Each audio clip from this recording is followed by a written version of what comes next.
రాష్ట్ర వైద్య ఆరోగ్య కుటుంబ సంక్షేమ సైన్స్ అండ్ టెక్నాలజీ శాఖ మంత్రి దామోదర్ రాజనరసింహ హైదరాబాద్లోని తన క్యాంపు కార్యాలయంలో ఇటీవల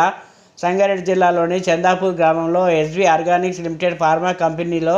ప్రమాదవశాత్తు జరిగిన రియాక్టర్ల పేరుల్లో మృతి చెందిన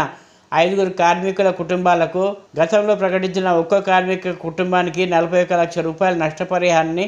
సంస్థ ఎండి పిఎస్ సుబ్బారావు గారితో కలిసి కంపెనీ బ్యాంక్ చెక్కులను అందజేశారు.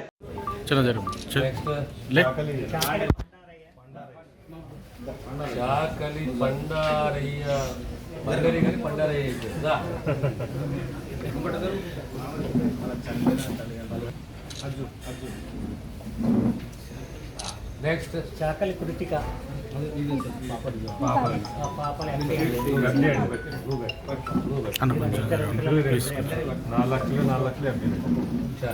నెక్స్ట్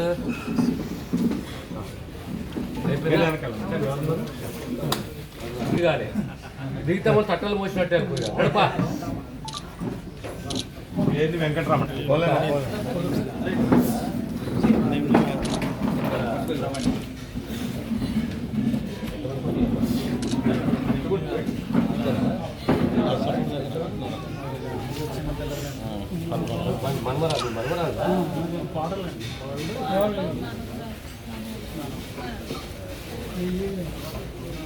కాలాన్ని వాళ్ళ భవిష్యత్తుని కాపాడుకోవాలంటే మనం జాగ్రత్తగా నిస్వార్థంగా న్యాయంగా ధర్మంగా నిర్ణయించాలి.